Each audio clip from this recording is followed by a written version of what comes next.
Assalamualaikum warahmatullahi wabarakatuh. Alhamdulillahirabbil alamin wassalatu wassalamu ala nabiyyina wa habibina Muhammad sallallahu alaihi wasallam wa ala alihi wa ashabihi ajma'in, amma ba'd. Kaum muslimin dan muslimat yang dirahmati Allah Subhanahu wa taala.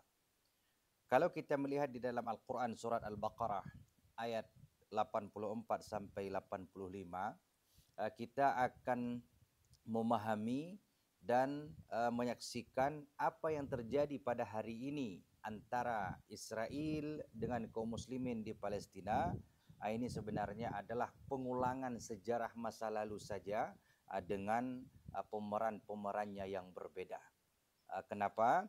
Marilah kita lihat ayat 84 daripada surat Al-Baqarah.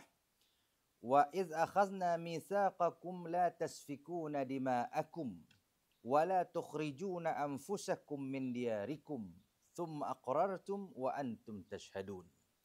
Ayat ini berbicara tentang janji Allah Subhanahu wa taala kepada kaum Bani Israel agar mereka tidak menumpahkan darah di antara sesama mereka dan tidak mengusir dirimu ataupun saudara sebangsamu dari kampung halamanmu, kemudian kamu berikrar dan bersaksi. Jadi ini dua janji Allah kepada Bani Israel di masa lalu, tidak menumpahkan darah dan tidak mengusir sesama bangsamu daripada kampung halamannya. Lalu Allah Subhanahu wa taala pada ayat 85 menyampaikan, "Tsumma antum haula'i taqtuluna anfusakum wa tukhrijuna fariqam minkum min diyarihim." Kedua janji Allah kepada Bani Israel ini semuanya, kedua-duanya diingkari oleh Bani Israel, di mana mereka saling membunuh satu sama lain dan bahkan mereka saling mengusir sebagian Bani Israel dengan Bani Israel lainnya. Ini saudara-saudara yang dirahmati Allah Subhanahu wa taala, membunuh dan mengusir dalam bahasa sekarang ini relokasi ataupun memindahkan warga Gaza ataupun merampas ataupun wacana membuat negara pengganti selain tanah Gaza ataupun tanah Palestina. Ini merupakan wacana yang sebenarnya sudah terjadi di masa lampau sebagaimana khabaran Allah Subhanahu wa taala di dalam surah Al-Baqarah ayat 84 dan 85. Lalu Allah melanjutkan firman-Nya, tazaharuna alaihim bil ismi wal udwan. Kalian wahai Bani Israel saling membantu untuk perbuatan dosa dan permusuhan.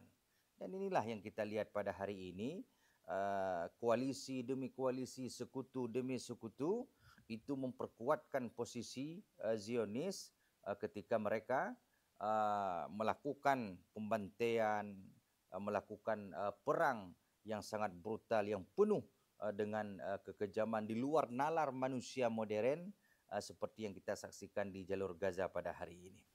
Wa iyyatukum usara tufaduhum wa huwa muharramun alaikum ikhrajuhum. Orang-orang yang sudah terusir itu, nanti kalau datang kepada kalian, kata Allah Subhanahu wa taala, sebagai tawanan perang, kalian menebusnya. Padahal itu tanah mereka, seakan-akan mereka itu pendatang yang kemudian mereka menjadi tawanan, lalu menjadi nilai tawar untuk tebusan ataupun pertukaran tawanan seperti yang kita lihat pada hari ini. Jadi ratusan ribu warga Palestina ataupun warga Gaza itu di dalam penjara Israel, mereka ditangkap hanya semata-mata membela tanah kelahiran mereka. Tapi warga Palestina yang dalam penjara Israel itu menjadi harga ataupun nilai jual ketika terjadi pertukaran tawanan. Persis seperti yang kita lihat pada hari ini. Lalu Allah Subhanahu wa taala menyampaikan, afatu'minuna bi ba'dil kitabi wa takfuruna bi ba'd. Apakah kalian Bani Israel beriman kepada sebagian kitab ataupun kafir terhadap sebagian yang lain? Maka ini pelajaran bagi kita umat Islam peganglah kepada Al-Quran ini secara utuh, jangan setengah-setengah. Jangan seperti Bani Israel. Siapa yang melakukan yang demikian, melanggar janji Allah seperti Bani Israel, jangan membunuh, mereka juga membunuh, jangan mengusir, mereka mengusir. Apa kata Allah Subhanahu wa taala? Fama jazaa'u man yaf'alu dzalika minkum illa khizyun fil hayatid dunya. Siapa yang melakukan demikian, melanggar perintah Allah, maka balasan mereka adalah khizyun fil hayatid dunya. Mereka hina dalam kehidupan dunia ini. Ada enggak bangsa di dunia ini yang begitu dianggap kuat, dianggap maju, tetapi mereka justru berada dalam cemoohan, dalam hinaan dan caci maki seperti bangsa Zionis Israel. Wa yaumal qiyamati yuradduna ila asyaddil azab. Dan pada hari kiamat kelak akan digiring kepada azab yang lebih keras. Wa mallahu bighafilin amma ta'malun. Dan Allah sama sekali tidak pernah lalai terhadap apa yang mereka lakukan. Saudara-saudara yang dirahmati Allah Subhanahu wa taala, Bani Israel dulu melanggar janji dengan Allah, jangan membunuh, mereka membunuh, jangan mengusir, mereka mengusir. Apakah kita yakin dengan perjanjian damai mereka pada hari ini dengan Hamas? Mudah-mudahan Allah Subhanahu wa taala memberikan yang terbaik bagi umat Islam. Assalamualaikum warahmatullahi wabarakatuh.